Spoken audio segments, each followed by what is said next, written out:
Good evening, everyone. I'm Tom Kalaga of the New York Times, and it's my great pleasure to welcome you to the latest event in our Look West series, celebrating innovators in the arts, media, and technology in the West. We're thrilled to be here at Soundbox, one of San Francisco's newest and most exciting music venues.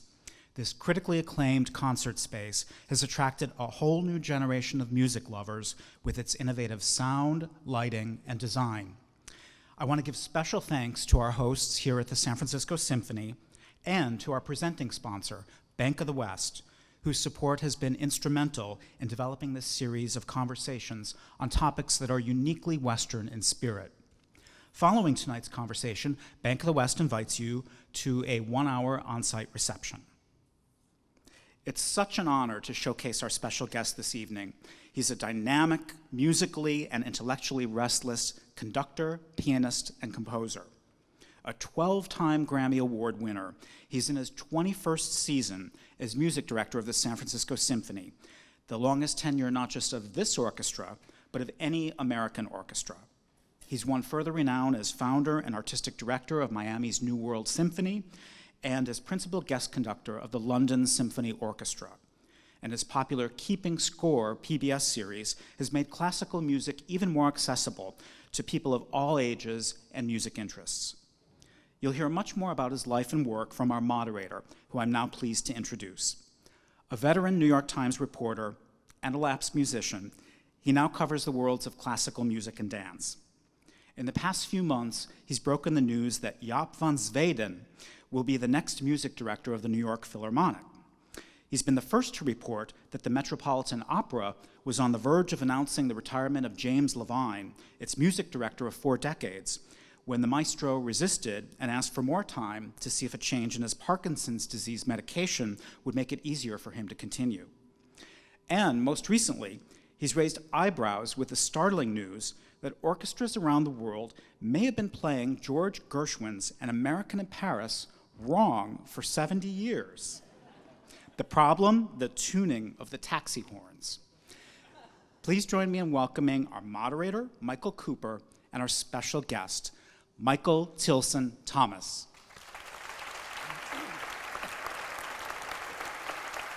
Thank you.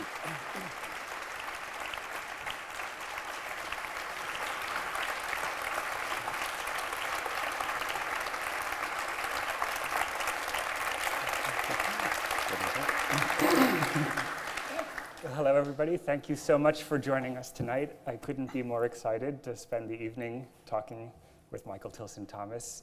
You know, thinking My about pleasure, Michael. The two Michaels. thinking about this evening, it occurred to me that, you know, when I think of people who are known by 3 initials, I can think of a couple of presidents from the 1960s. I can think of a couple of rappers from the 1980s, but I can think of very few other maestros who are known. And it just struck me that I think it speaks to the way audiences and colleagues have reacted to you with a certain informality, a certain affection that, unless I'm mistaken, and the Berliners talked about HVK all these years without telling anybody. And so it's just a pleasure to get to explore how you got from remarkable beginnings to where you stand now. And I thought a good way to start is, it tickled me when I saw the season announcement this year of the San Francisco Symphony for the next season, because one of the things on the gala program, which is not always when orchestras try their most daring programming, is a Steve Reich piece. And it occurred to me that I had seen Steve Reich earlier this year in Carnegie Hall, and he was talking about the tremendous uproar that a young Michael Tilson Thomas caused by having the audacity to program it in a very different time. And I was wondering if you could talk a little bit about that famous and infamous concert and how you got from that moment to this, where it's now safe to put it on a gala program. Oh, it's a lot more than safe. I mean, it's really thrilling, energizing, and that's something I always loved about Steve's music. The behind-the-scenes story of that Carnegie Hall event was that I had become aware of Steve's music, and as a young conductor with the Boston Symphony, I wanted that to be part of a program, a kind of concept-oriented program that I was doing. This is the very early 1970s, which was music for multiple ensembles. So it was double orchestra pieces by Johann Christian Bach and Gabrieli things and Bartok music for strings percussion, Celesta, and Liszt hexameron, and it was quite a variety of things. So I wanted to do this piece for organs, and the Boston Symphony was very nervous about doing this. They really didn't want to do this. I then called Steve Reich and introduced myself, and he said, "Oh no, I don't want my piece done by one of those symphony orchestras. I mean, no, I write my pieces for people in galleries and lofts in New York, and that's my public and that's my people, not these symphony people like that." So I really had to kind of convince both sides to kind of come into the tent. And in Boston, it was fine, but in the Carnegie Hall audience, subscription audience for the BSO, there really was a riot during the piece, and people began catcalling and screaming at one another. And of course, there were a lot of partisans of Steve's in the New York Hall, and they were screaming back, and people were threatening to punch one another out. It was kind of like politics nowadays. And amazingly, music can cause that much of a furor. And the piece involved complex counting, numbers of beats in which you were playing and then also subtracting the chord. And the numbers were going like 1, 2, 3, 4, 5, 6, 7, 8, 9, 10, 11, 12. 1, 2, 3, 4, 5, 6, 7, 8, 9, 10, 11, 12, 13, 14, 15, 16. 1, 2, 3, 4, and so on. And the audience made so much noise that we actually couldn't hear one another playing, even though those were amplified instruments. And I had to start saying these numbers very, very loudly, which is exactly what happened with Stravinsky in the premiere of The Rite of Spring. He was off stage yelling numbers. Remember, the audience was making so much noise.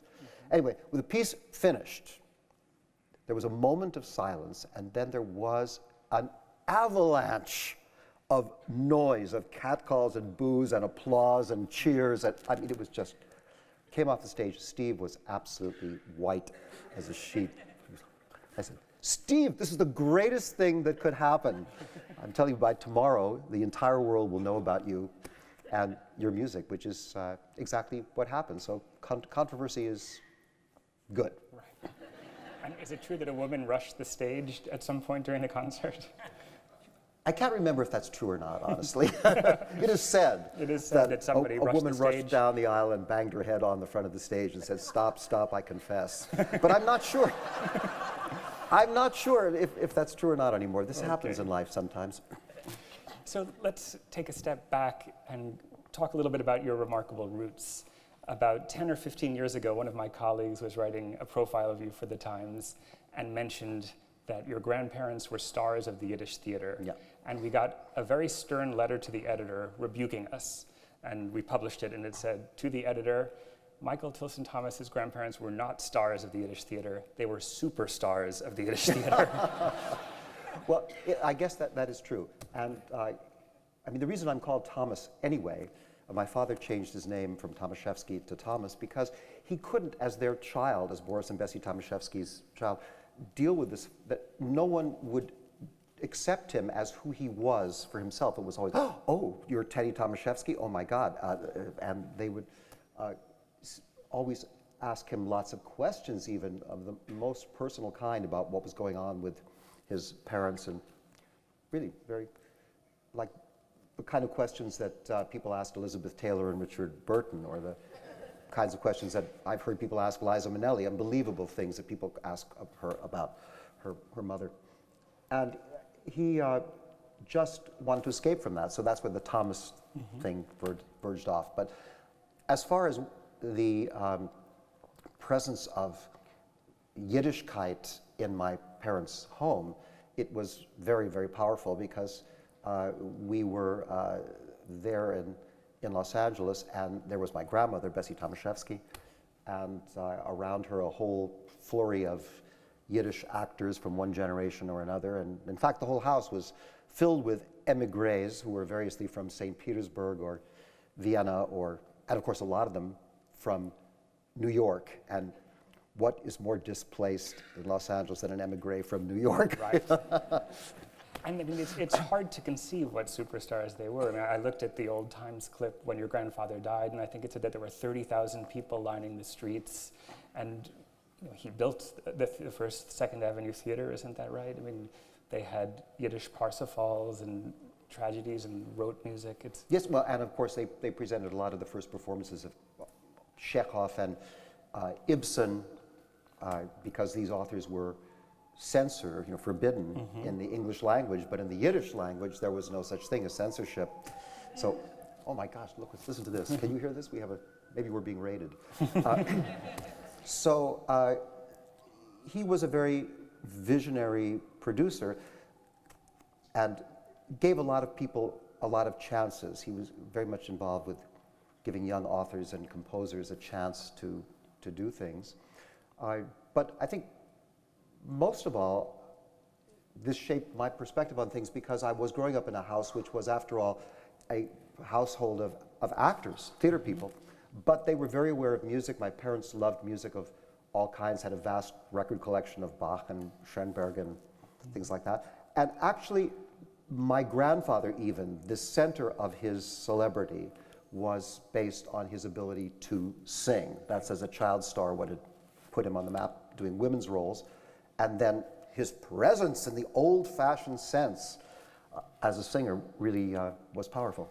Well, this wouldn't be a Michael Tilson Thomas evening without some multimedia, so we can now, I think, show you Boris Tomaszewski singing. Just about a year or so before he passed on, so this is a guy who's been around a lot for a 55-year career or something. Can you explain what the clip is that we're about It's to from see? a film called Bar Mitzvah, and in this film there is a moment that's been created where he is singing to this bar mitzvah boy, saying that you should be proud of who you are and share all of this without disguise with people of all ethnicities. So if we could watch that, please.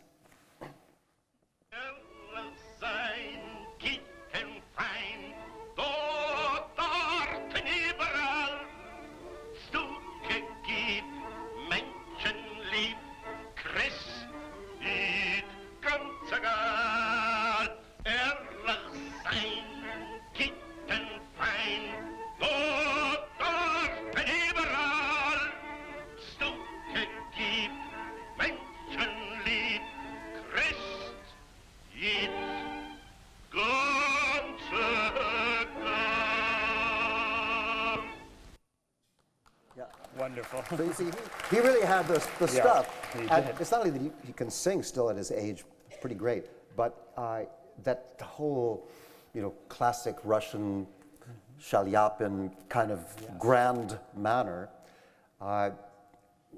So that was there, and I realized how much this is woven into me. It occurred to me, I did a TED Talk a few years ago, and there was a little booth there where you could give them a little DNA sample, and they would tell you a few minutes later how your molecules sounded.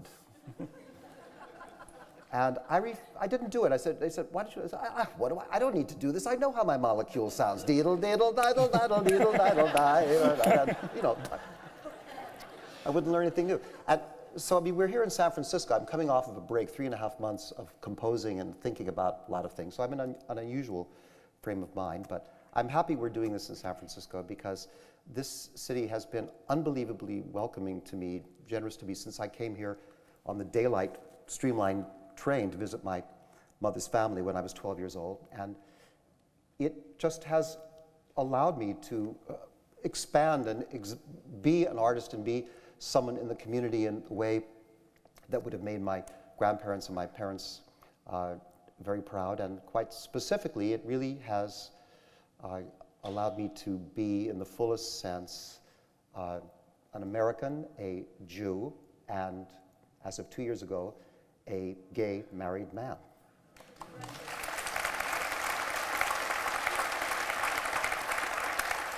And whatever else I'm doing in music, that would be impossible without the sort of raw material that all of this richness provides. So tell me a little bit about your childhood home in Los Angeles. Okay, so you heard Boris with this big belting kind of style, which was essential to him. But in my parents' home, there was another kind of music which was really around most of the time, and that was this music, which is the music my father played on the piano.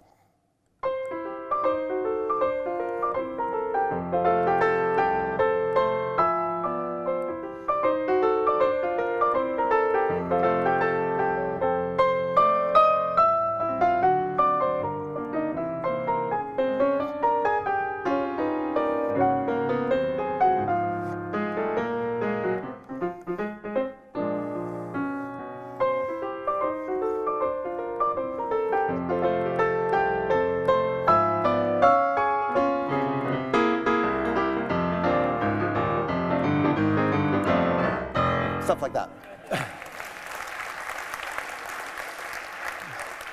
So he played the piano for many hours every day, 3 hours a day, I would say, usually in 1 hour periods.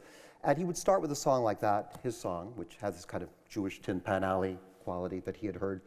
Gershwin was around my grandparents' house a lot as a kid, so he was hearing all this stuff. And he could play it by the hours. He'd start with something like that, and then he'd go off on a kind of voyage from that point into the most surprising territories, harmonically and thematically. And he'd do that for an hour or so, then he'd stop, and then he'd go on writing his scripts or studying his mathematical things or painting or gardening, all these things that he did. He was kind of a visionary person, really. And then he'd go back to the piano and sort of continue where he left off.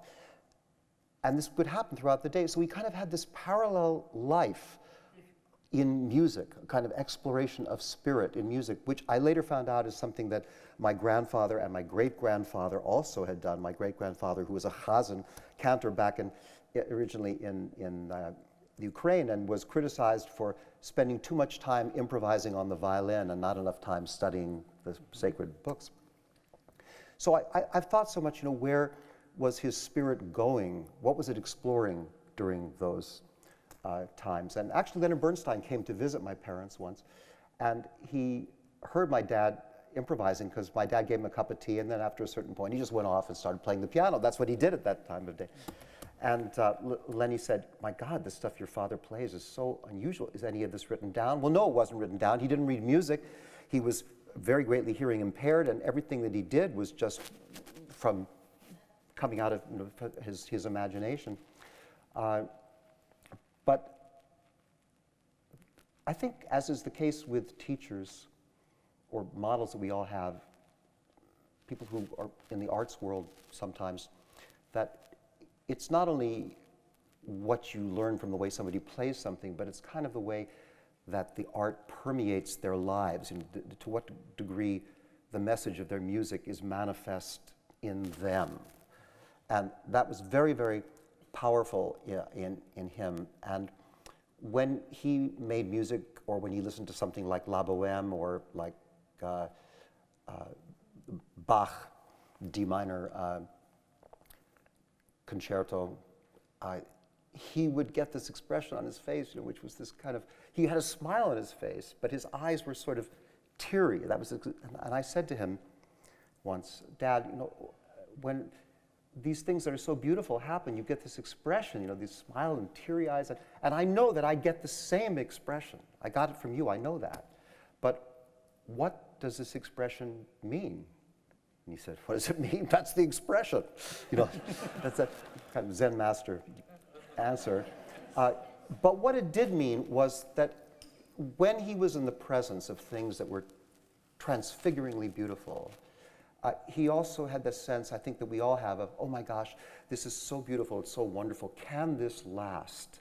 It seems to be so fragile to make something that is that beautiful and that in its sheer gorgeousness brings people together beyond all categories. How do you sustain that? How do you protect that? And how can you go on believing in that no matter what else is happening in life and the world? And as my horizons as a musician expanded beyond my parents' house, in discovering Mahler's music, for example, I thought, well, that is really the message of Mahler. It's that all these confusing things happen, but there is this inner core of just beauteousness, of wondrousness, which is there, and whatever happens, hang on to that. Don't let that go. And make sure that other people have the possibility of sharing in it. And that's what my mother, as a teacher, incredibly devoted teacher, who really, I know, transformed people's lives as they come up and tell me. They both believed in those two missions, and I know that's very much shaped everything I've done in my life. And so that clearly set you on a musical course from a pretty young age. But you also had the good fortune to be in Los Angeles at a moment of incredible cultural ferment. And the people who were there at that time, I've heard that you described it in some ways as occupied Berlin. How was that? Yeah, well, it's true that it was the amazing period still of all the emigres being in Los Angeles, and they were, in my experience, divided between the Stravinsky circle and the Schoenberg circle. They lived near one another, but they never really socialized at all with one another, except at this antiquarian bookshop, which my godfather, Jake Zeitlin, owned, and that was where I met Alma Mahler when I was about 12 years old. She came into the bookshop, and to have a couple of little manuscripts she happened to own, including the Ninth Symphony and Wozzeck, to have them appraised for insurance value, whatever she was doing. And for a few moments she flirted with me, even though she must have been in her 70s or 80s and I was 12 years old. That, you know, I was everything in which she was interested, you know, a musician, male, I think, was a big thing that she was interested in. So, but she was very charming, and I got this impression of what it was like to have her turn her total attention on you and say, yes, oh, you will be so talented, you will see what you will do. And of course, I was used to that kind of lady because that's what my grandmother was also very much like. Mm-hmm. But it was that great group of people who were on the scene. In the Stravinsky circle, Ingolf Dahl, my main music teacher, was really one of Stravinsky's closest assistants, where Kraft was more of a literary performances guy, and Ingolf was involved with Stravinsky actually on the editing and presentation of many of the actual manuscripts that Stravinsky was working on. And Ingolf really gave me this sense of the power of musical form, the expressive nature of musical form. We were at a chamber music concert, I was 14 or so. We heard something and he said, "Did you like that piece?" And I said, "Yes." And he said, "What form was it in?" I said, "Well, I was just listening to enjoy it, not to analyze it." And he said, "In classical music, enjoyment is inseparable from analysis." And so I thought, oh, I got to think about that, I guess. You know, but he was so right that the power of the forms, similar to what Klemper in later years said to me, that form was the most passionate element in classical music. And then, on the other hand, Heifetz and Piatigorsky, Rubinstein, who were totally about the color and the specific possibility of the way a musical gesture could, well, it could be touching, right? It was a touching performance. It was like being actually touched by someone. It had this direct connection of sensuality and romantic confession. And then into this mix, Pierre Boulez arrived, who was doing lots of his first concerts in the United States in LA. Again, very much aided from time to time by Stravinsky. And when I started to work with him, it was really kind of about the ecstasy of clarity, of just getting things to be so perfectly understood. What was on the page could be discerned exactly in that way by the ear. So those were really powerful people, and through that circle, that Stravinsky circle and the Schoenberg circle, because I was lucky enough to actually know Stravinsky, play music for him a number of times. Schoenberg had passed on before I was conscious enough to be aware of him. But still, those two schools were there, and so people would come to town and check in with them, and that's really how I got to meet Aaron Copland. Mm-hmm. And when I was around 18 or 19, and I played the piano variations for him backstage at the Hollywood Bowl, and then that became a relationship which continued over many, many years. I premiered some pieces of his and played all kinds of pieces of his, and I mean, including that it was at a wonderful dinner in his honor that the Stravinskys gave in a little French restaurant in Los Angeles that I was under 21, but the Stravinskys always brought their own wine with them, and they had these bottles of, I think it was, I don't know, it was Chateau Margaux or whatever it was. Aubryon, that's what it was Aubryon. And they had these bottles, and the bottles were opened, and I was given a glass of this red wine. Previously, I'd only tasted maybe Manischewitz at a Seder. So this was like a world opening up of taste and sensation, of in the presence of these people. This is pretty mythic stuff. And then I guess it was Aaron and Piatigorsky who kind of got me on this path of thinking about going to Tanglewood. And then, of course, in Tanglewood, a lot of things connected for me. I won the Kusevitsky Prize, and then around this time, I also met Bernstein for the first time. Now, I've been told that when you first met Leonard Bernstein, I think you went to visit him in New York, he put you on the spot. What was it that he asked you? He said, okay, play me your favorite piece. What's your absolutely favorite piece? Did you panic, or did you know what to say? I just went to the piano and I played this.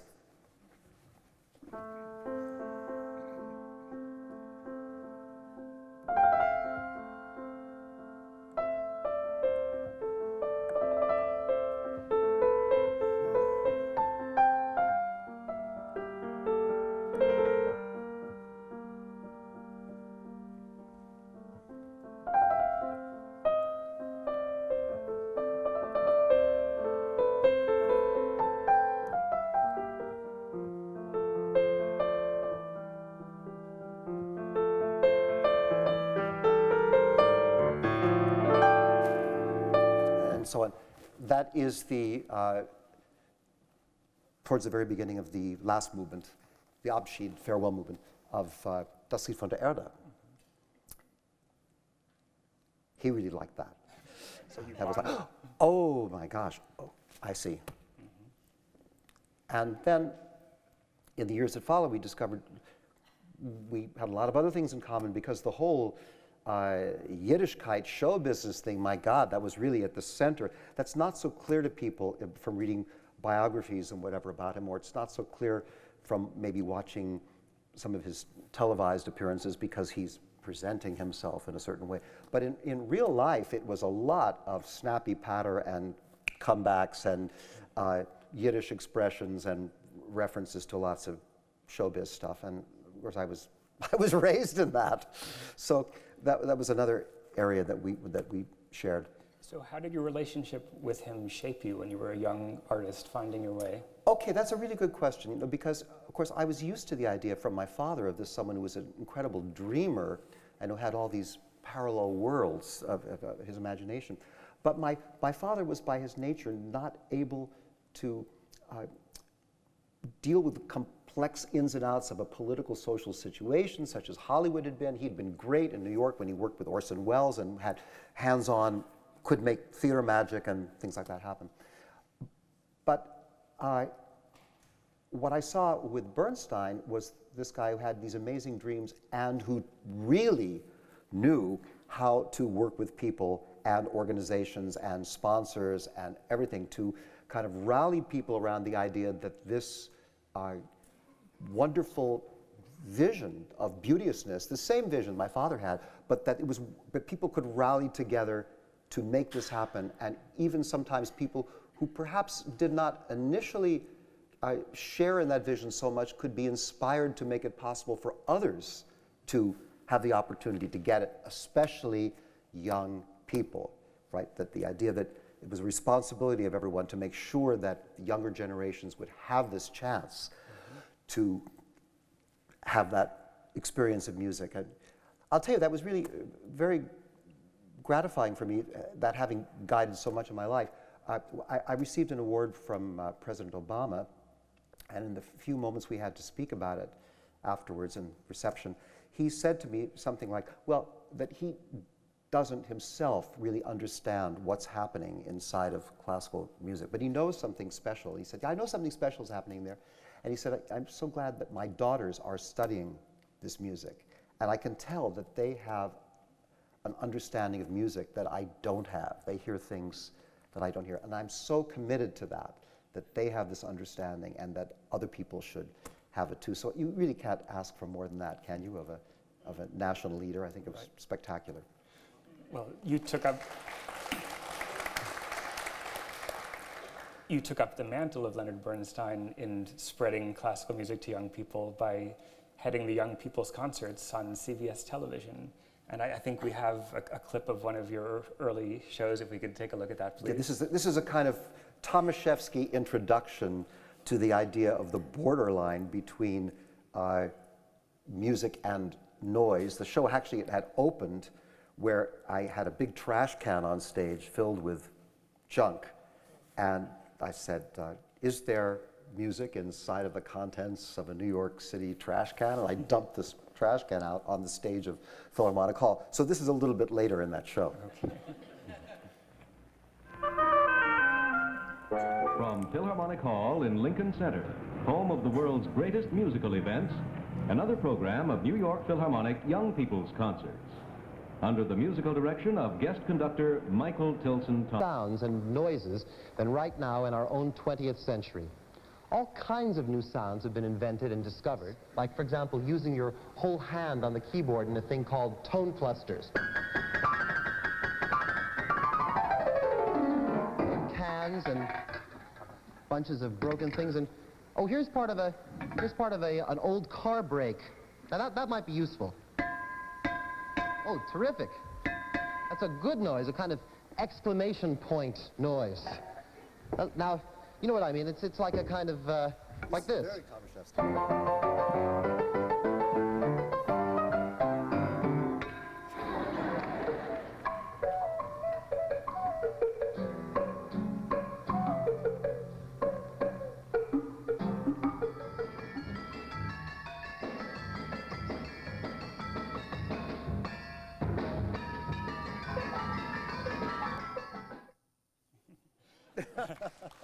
Well, I imagine there were parents all over New York cursing your name as the tone clusters were happening. I think I did say, don't try this at home or something like that. But of course, the thing that I now see in that, of course, is the enthusiasm that I have for all this and for the idea of introducing Lou Harrison's music for the first time onto the stage of Philharmonic Hall, and not to mention on national television, just as I'd been on the Dick Cavett show and played John Cage pieces. No one could figure out why I was doing that. But it was this idea again of, like, with what happened later with Steve's pieces, of wanting more people to get into the tent together and realize that there was a lot of ideas of beauty and fascination in music that were out there. And what I realize now is that this enthusiasm that young people bring to the profession is such a vital thing. I mean, so much of my life I was the youngest person on stage. Now I'm amongst the oldest, very often in Europe for sure, the oldest person on stage. And I recognize that young people are coming into these ensembles, and their belief in what over my whole life I have also believed in, it revivifies everything.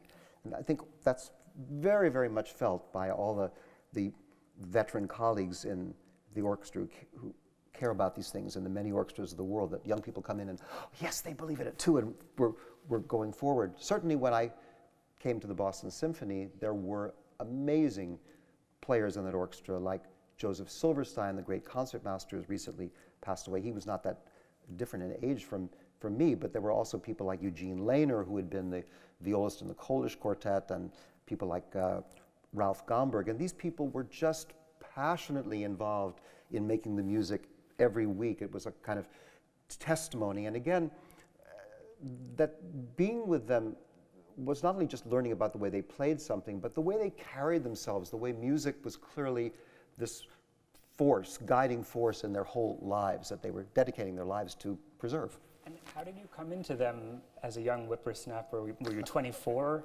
and tell these people how to play? What was your approach, and how did they receive you? Oh, really, very well. They were incredibly generous to me. Of course, I was lucky because I had a certain portion of the repertoire already by then that I really did know. Certainly a lot of Stravinsky stuff, because I'd played a lot of Stravinsky's music in LA. I'd played it for him, for heaven's sakes.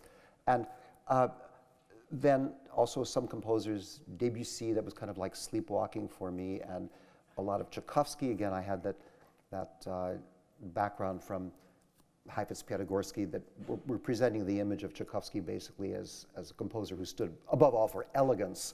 So it was that kind of approach. Some of these pieces I had. Then, of course, there were a lot of pieces I was doing which they had never done, like Barrio, Epiphany, and so I was kind of a guide for them in this unusual repertoire. We had a certain sense of shared appreciation of some repertoire, and then they were very generous in repertoire that I was doing for the first time, that they had done very many times.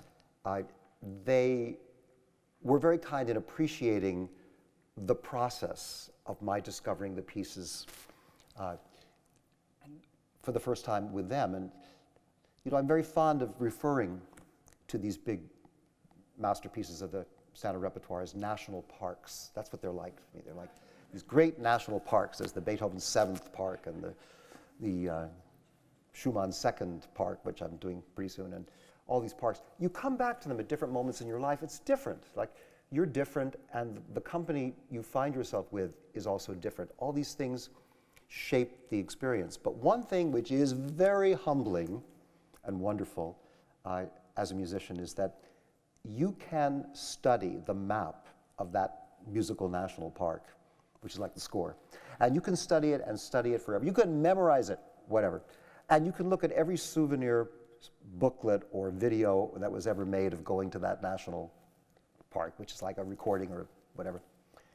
When you yourself are on the trail of that particular national park, it is the first time you're on that trail.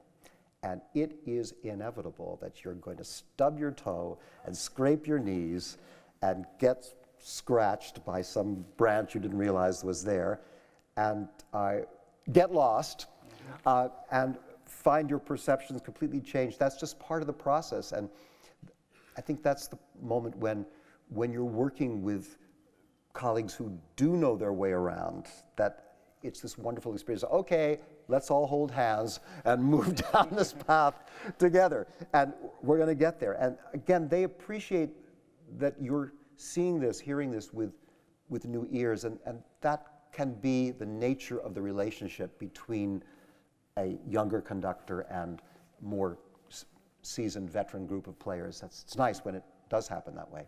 Absolutely. Well, I think jumping off from the young people's concerts, it's an amazing contrast to what you've done with the Keeping Score series, which kind of updates this concept but takes it out of the era of grainy black and white live television and does it in a much more sophisticated way.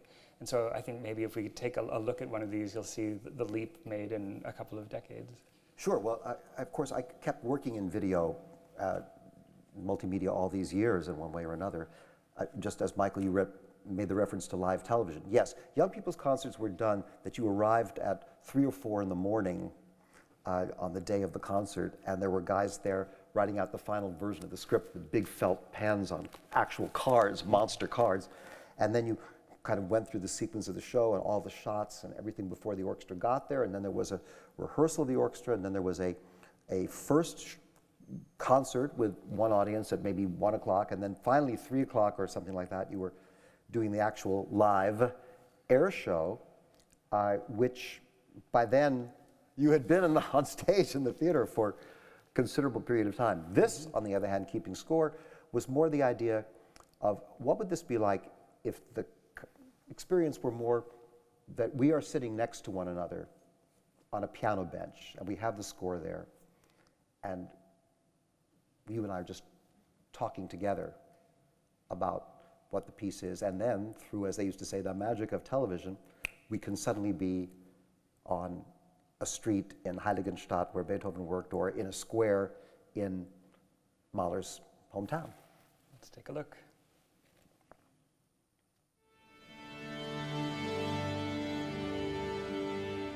Mahler was raised in Jihlava, or Iglau, as it was known in the 1860s during his boyhood. Now a part of the Czech Republic, Iglau was a provincial way station on the road from Vienna to Prague. I've always known about this town, but it didn't occur to me until I actually came here and began walking around how much the situation is like the kinds of shapes we encounter in one of Mahler's symphonies. This enormous great square right in the middle of it, and then down every street, another little destination of his life with its own special flavor. The synagogue that way, his parents' house and tavern that way, the church where he was a chorister that way, the school he attended every day that way. And of course, in this space, all of the richness of all the military music, the drills, the parades, the different bands competing with one another. The tavern was a popular spot for soldiers to drop in for a drink, make music, and dance with the local girls. Mahler would have seen them swaying to dances like the Ländler or the Steirer, country cousins of the waltz.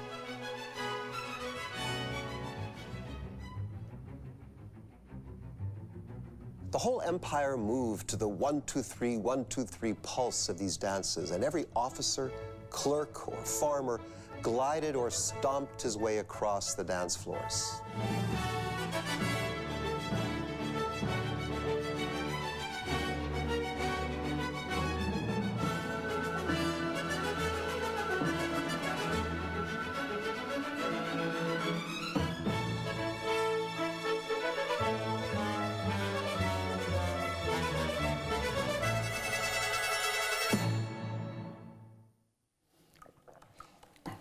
So it really shows how far you can go in terms of exploring what was in the composer's ears, what was Mahler hearing when he was thinking about writing his first symphony, things that you could never have done in the live television confines. That's true, and in the actual show, we actually go phrase by phrase in some places to see in music surviving from that era in the dance hall tradition and so on, are melodies definitely strongly suggested in Mahler's symphonies, and that is a process that kind of continued. And I think one of the reasons that I had such sympathy with Mahler's music was having to do with my ancestors in Ukraine having been either chazans, cantors, or else badchans, entertainers, storyteller, musicians who could be hired to play at a wedding or some other event. So kind of village musicians. And there is so much of that village music sensibility in what happens in Mahler's pieces.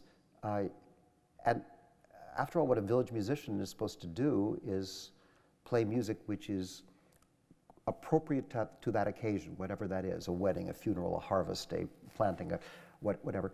And at the same time, to be able to do it in a way that seems that it really is about that particular wedding, that particular harvest. So the kind of thing they would do is, it was a wedding song, but they'd improvise a couple of verses inside of the song to suggest that the bride came from a much richer family from another town, but even so, that the groom was much more, learned than the brother of the bride, and therefore it was all going to work out. Whatever the particular situation was, humorously, but also sometimes with a certain mordancy, that was also part of the larger structure. And you really do hear that in Mahler, this kind of, ha-ha, it's funny, but oh God, it's really sad, but on the other hand, and oh well, I mean, there's all that musically a suggestion of smiling and weeping and shrugging and all that, which is, of course, one of the things that made it so difficult for the Viennese themselves to actually accept so much of the message of his music.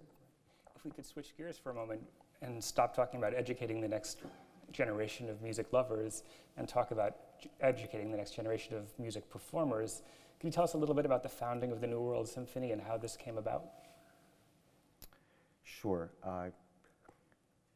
One summer at Tanglewood, I gave a party for the fellows at the end of the summer, and I asked what they were going to be doing in the next year, and I was so disturbed to hear how many of them had no real plans. They didn't know if they were going to go back to school or not, or maybe try and freelance someplace, or it was very, very iffy. Some people who were just spectacular musicians, and I began to think that there should be a place where people could go after they were in conservatory or university, where they could really focus on their particular agenda as opposed to the curriculum of what the universities were doing, figure out what they needed to do to really have the kind of life as musicians they wanted.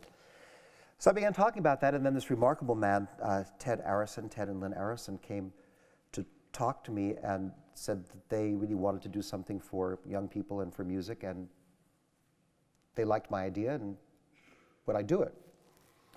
And would I do it in Miami? And so it was the remarkable conviction that they both had, generosity and conviction, that I said, well, yes, okay, we'll do it. And it was very much a startup kind of thing.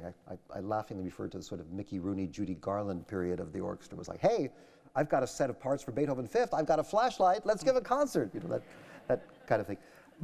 And it was being rehearsed in a rec center there on Miami Beach, and there was that wonderful moment when Lenny came down to rehearse the orchestra for a day or two, and he was rehearsing something, and suddenly a guy came in and said, sorry, it's time for the bingo game now, no more rehearsal.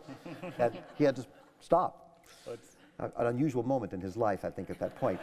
So, but then it grew from that into this now 28-year-old academy.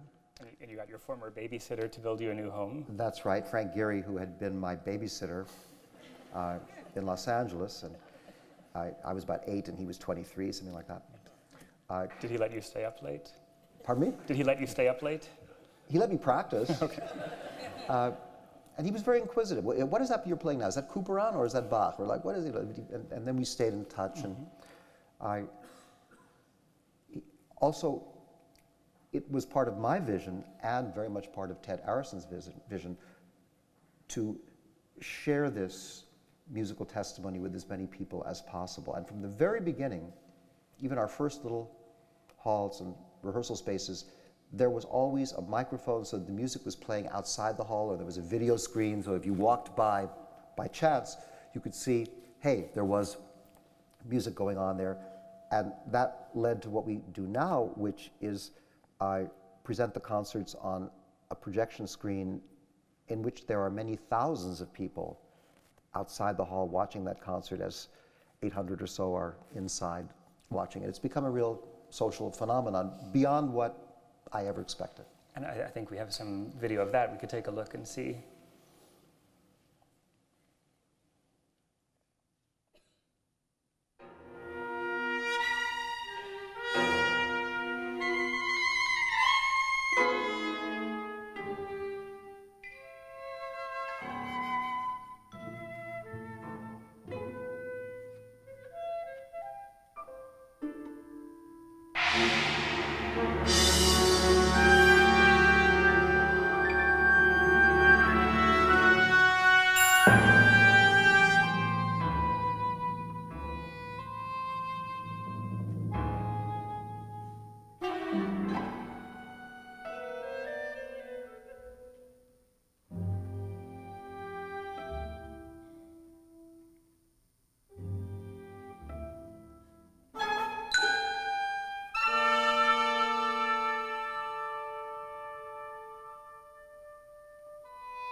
Piece of Antile you're about to see now.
Working to create puzzle-like shapes which assemble and reassemble as part of an environment which seemed to help people a lot to get into what Cage's message was in that piece. The other piece was a piece by George Antheil, a piece which was written in Paris in the 1920s, which was all about primitivism and jazz and futurism and analytical cubism. And this was a video that I created in which all of these themes were present, and also a kind of both live and pre-recorded material in a kind of, I guess, spectacle. I guess there's a Tomaszewski element to this, folks. I can't deny it.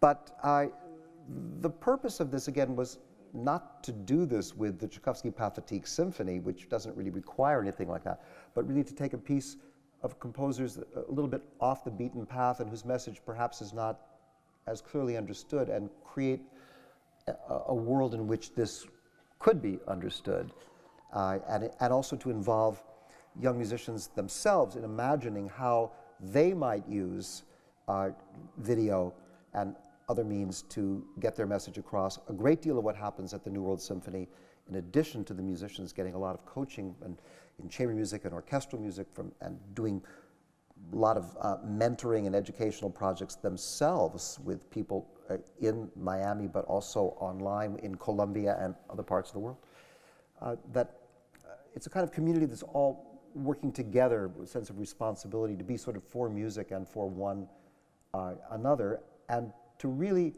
explore the shape of what a concert experience might be in the future. And I have a lot of ideas about this, but as I'm always saying to them, look, you know, I took on this technology on board when I was in my 40s or 50s, and you've just grown up with it. You don't know anything other than a world in which this is possible. You can think of things more engaging and interesting than anything I could think of. And even in terms of audience development, one of the most extraordinary things that they did is that people in the orchestra, members of the orchestra who were practicing yoga, and they used the internet to find many hundreds, 700 or so people in the area who were also practicing yoga, and invited them to come in and hear a short concert, and then made music while people did their yoga practice in the park. And so that was an introduction to people who otherwise had no connection with classical music or the people who make it at all. But because they had this other interest, there was suddenly this new nucleus of what became a very appreciative part of the audience. So you're really preparing these musicians for a life that's not necessarily on the concert hall stage or in the orchestra pit, but a different kind of musician's life for the 21st century in some cases, not maybe unlike the room that we're in right now, the Soundbox. Can you tell us a little bit about how this place came to be? Sure. Well, Soundbox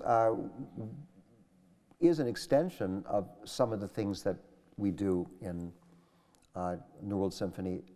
It has another dimension, though, which is that here musicians are very much involved in creating their own programming, but they have been from the very beginning. And also this room has a Mahler sound system, constellation system in it, so the acoustics of the room can actually be transformed.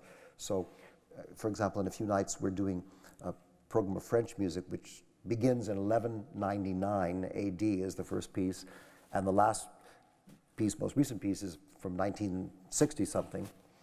So when we do the piece from the Middle Ages, it will be as if we were in a cathedral in this room. The acoustic will shift to that. And when we do a piece that's from Salon of the late 19th century, it'll be a perspective of that sort of music. And when it moves into other areas, it will change. And it's been an amazing experience. Many, many young people are coming to these concerts now, and they're hearing a lot of music, very often curated by young composers who present music that really matters to them, and lots of, as I said, members of the orchestra have their own histories that they're telling. But also particularly important to me, I guess, going back again to the kind of circle of Stravinsky and Schoenberg in Los Angeles that was very much involved in presenting a lot of early music as well as contemporary music, that we do pieces of people like Parental or Monteverdi and Schütz, and it was extraordinary at the end of one of these Soundbox concerts to have some young people come up to me and say, well, we've never been in a concert like this, and we never heard of the Vespers, and we actually never heard of Monteverdi, but he's our new favorite composer. It's so wonderful that something from 400 years ago could have that effect on people today. And I think we have some video to show what this is like when it's not two guys sitting on stage and there's some music making happening.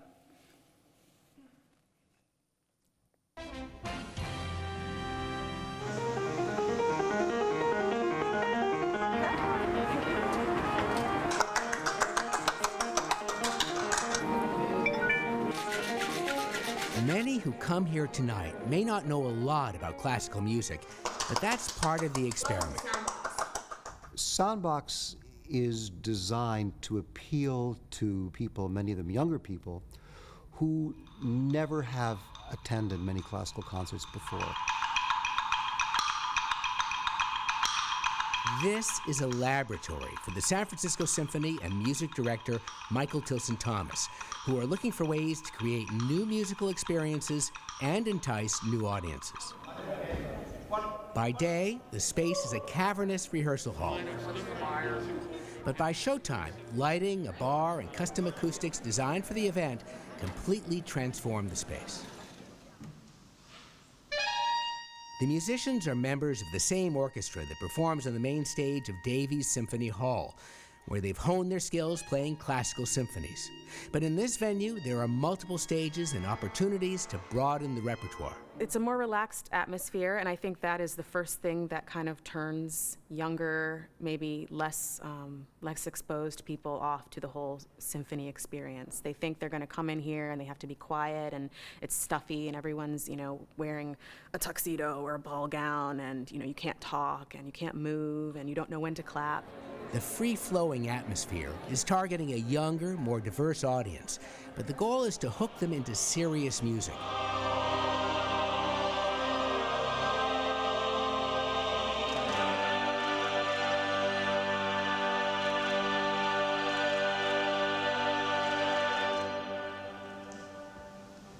If the current run of sold-out performances means anything, Soundbox may be the prototype for the next era in classical music. So it has been wonderful the way audiences, and even what touches my heart the most, the way the members of the orchestra have embraced the space. The singers from the San Francisco Symphony Chorus love to sing in here. The acoustic is ideal for them. At the same time, as I'm exploring these things, believe me, I'm also very committed to the traditional experience of the concert hall. Just to sit and listen is maybe the most special experience. And it's kind of challenge to imagine, how do you create a sort of installation which encourages people to come into it and therefore through that experience enter the music, and at the same time not interfere with the experience that more experienced listeners may want to have. So I think those two issues will both be weighing one another, testing one another as we move forward in time, because kind of in what we've been saying here today, these two elements have come up a lot. One is sort of production, video, that stream, and another one is education. So I'm utterly committed to those two things, and at the same time, I really do not want the future of classical music to only be a kind of light show or petting zoo.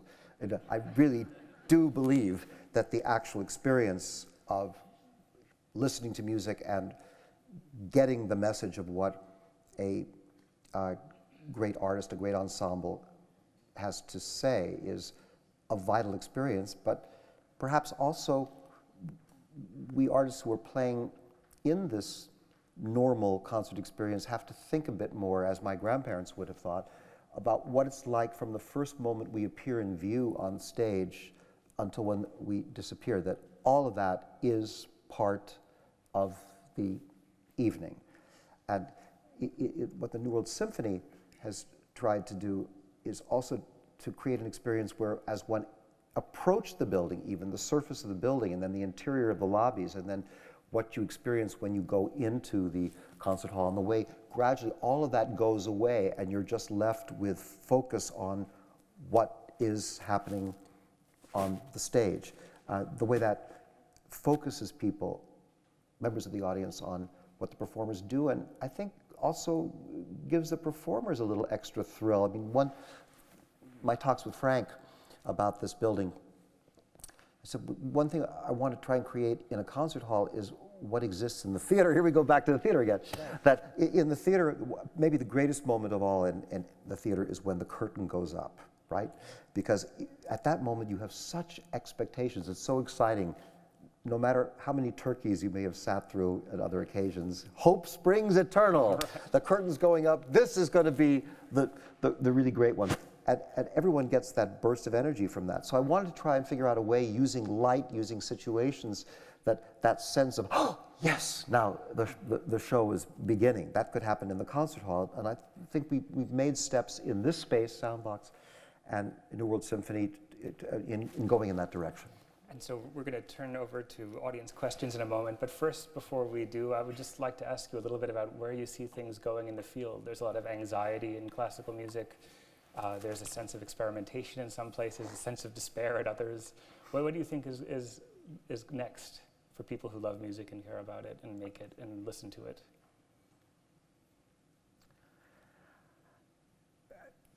I guess I'll go back to my roots again, that my whole involvement in this came so much through the personal testimony of all sorts of artists that I met at different points in my life. I mean, that changed my course from being in mathematics and physics to being in music, just because the musicians were so much more passionate about what they were after. So I think figuring out ways in which there can be more contact between the performers and the audience is important. The partnerships that have to exist in moving music forward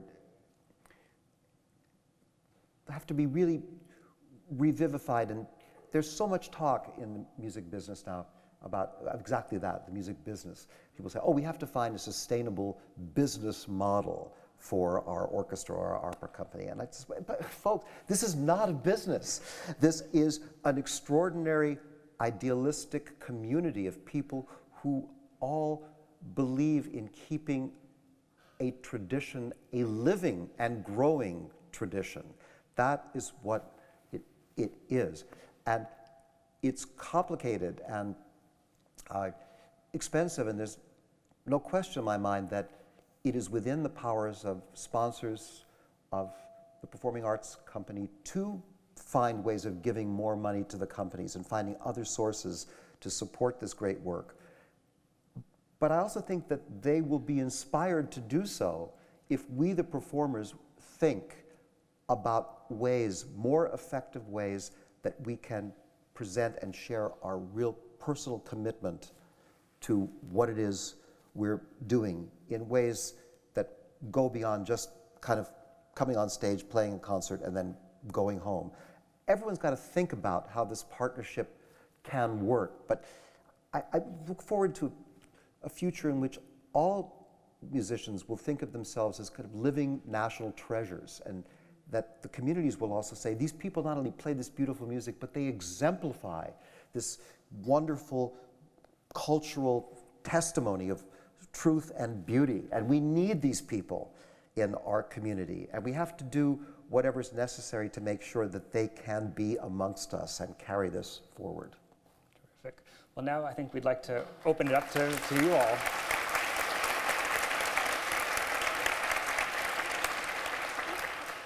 So we have some people with microphones. There's a question over here, I think. I'm fairly certain you sold out every single Soundbox performance, so you seem to have a tiger by the tail. Do you see yourself doubling or tripling the number of Soundbox offerings? Yeah, the midnight show. When I was on, that was harkening back to memory. I was on tour with James Brown when I was a kid for a while, and that was, he used to do 3 shows. There was like a show at like 7 o'clock and a show at 10 o'clock, and then there was a midnight show, whatever. I guess it's possible. I mean, you may be aware that in the orchestra schedule, there are weeks that are called split weeks. The orchestra, like this week, a number of them are doing this work here in Soundbox with me, this program of French music. And then there's another group that are playing film in Davies. That's one way this could be divided. But it could be perhaps divided in other ways which would allow multiple performances of, I don't know, classic and Baroque music to take place in one place and contemporary music in another place, and figuring out ways that in the habits of audiences and the strength and stamina of the performers can be arranged in such a way that more people can hear it. Have you noticed people who come to Soundbox maybe as first-timers, are you able to lure them next door? I don't know any specific data here, but it's been very interesting that in Florida, the New World Symphony, we have a series called Pulse, where we kind of turn the whole hall into a kind of club. And it is a kind of club environment in which the members of the orchestra play chamber pieces, and as orchestra, it is amplified. And there's a certain kind of jazz club, vague noise that surrounds that. And as I say, it is amplified. But a half an hour or so after a piece is played amplified, it's repeated across the lobby in another space, which is completely acoustic. And it offers a kind of plugged and unplugged experience in the course of an evening. And it's been amazing to me how many people in that club environment heard a piece of music played and then left the club environment to come across the hall and listen to the same piece played in absolute quiet. I will say one other thing about Soundbox has been very interesting. The focus of the audience when we play music here is total. It's like they have absolutely got that, oh, now we're talking and socializing, and now here is the music. I think this audience can be perhaps more focused and quiet than our subscription audiences sometimes. As Dame Edna, I'm saying that in the kindest, most caring way.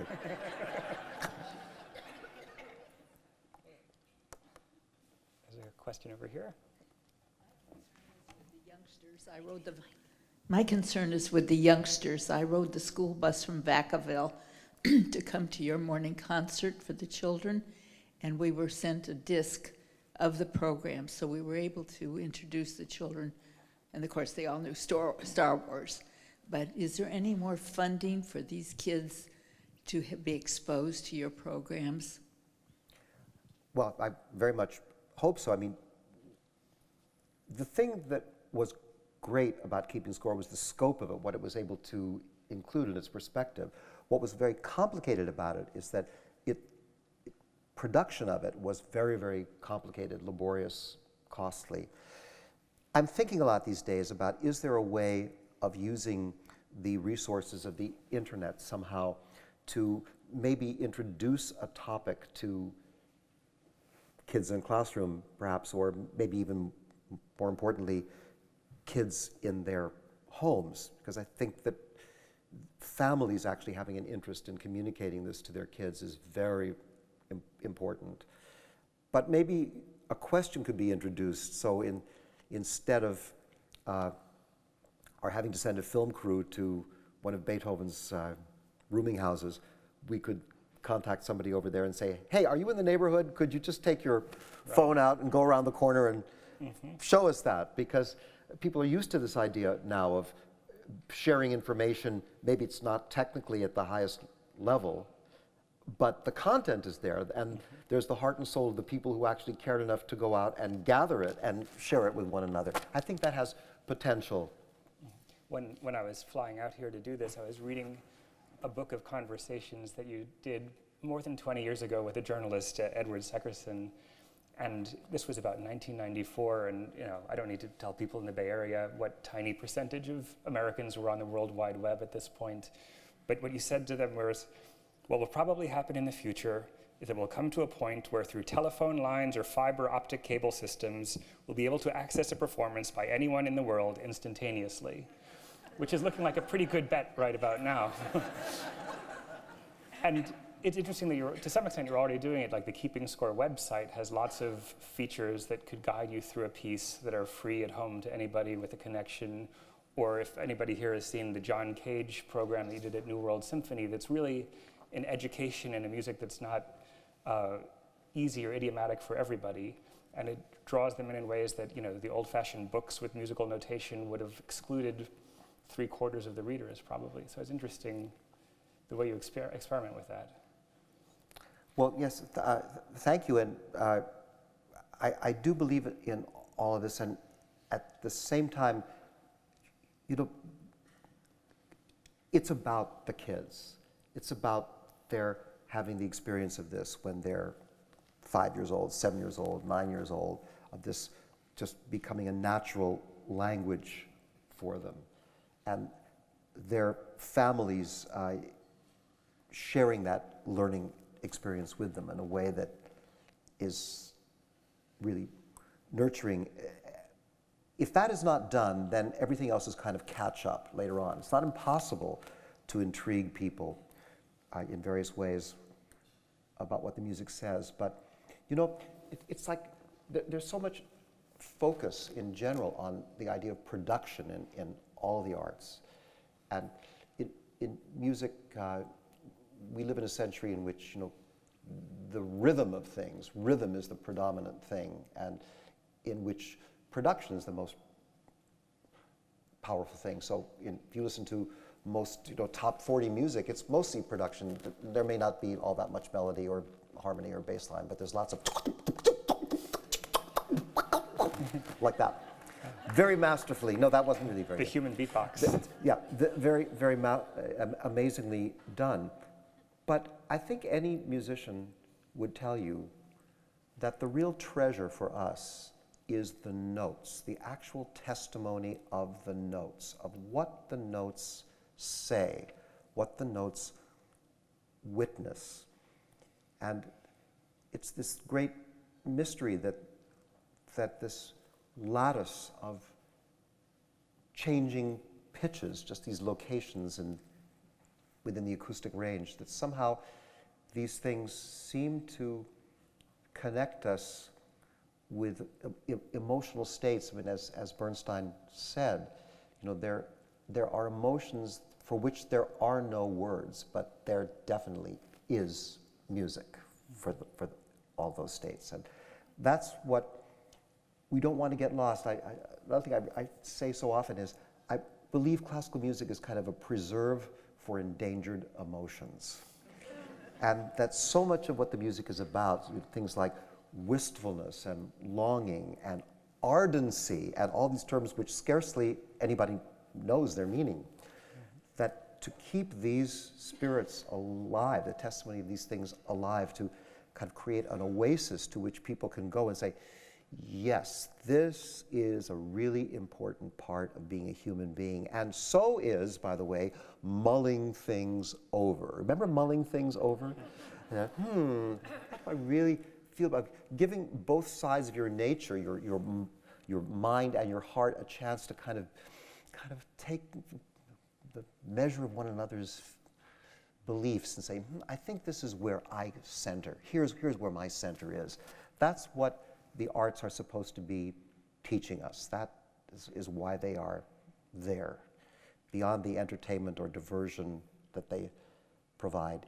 It is the inspiration, and the inspiration is to help you shape your own compassionate and appreciative view of your life and the life of those around you.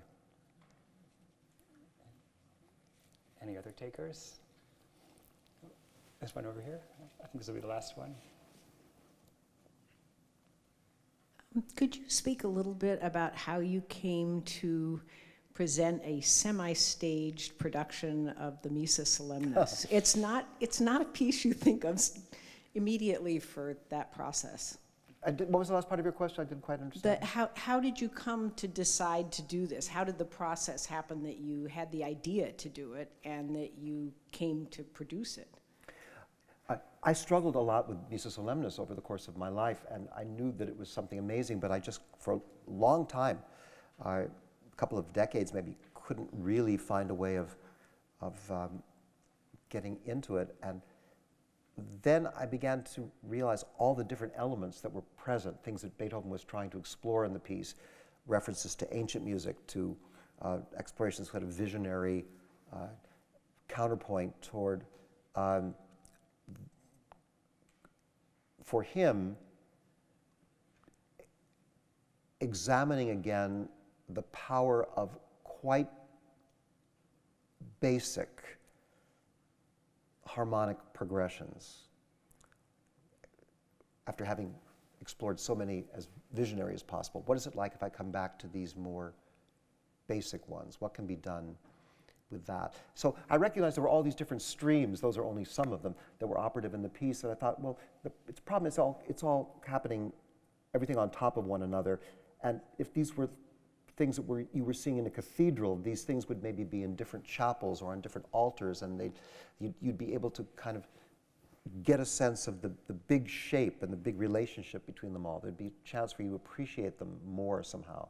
And that's when I began to imagine the piece as if it were a cathedral, and you were entering it, and in the course of the piece, visiting these different altars and chapels and transepts and whatnot, which were performed by different ensembles, different sized ensembles, and that was the idea. That's why I did it. And I do know from the letters that I got that it was that for many people. They felt that they were able to understand the scope of the piece and the idea of the piece in a way that they had not before. And to be honest, there were also some people who found it very distracting and who wrote me letters saying, your performance is so really wonderful, we didn't need this, and I accept that. They did not. But there were other people who did, and it wasn't as if to say that that's the only way in which the piece could be presented, but it was a way, and I think it really came from my heart, and I know that it really did reach a lot of people and bring them closer to what I think now, which is that Missa Solemnis is just about one of my most favorite pieces of music, because it is a kind of meditation on time. Beethoven's comparing the infinite time that as a creator he understands with the incredible frailty and limitations of the time he experiences, likewise as a human being. And this is all there. I mean, I'm doing Schumann's Second Symphony with San Francisco next week, I guess, and we're recording all the Schumann symphonies. And coming back to this music and really saying, what can our performance witness that is different, that says something about us, our relationship that the orchestra and I have toward music, which is very much about tenderness and color and things that have been shaped by these album of like encore pieces we did, very small little pieces that, going back to Piatigorsky and Haifez, have to be presented exactly in a certain kind of gestural, colorful, sincere, touching way. And I was saying, that's the thing about the different romantic composers. The thing about those different let me get this straight.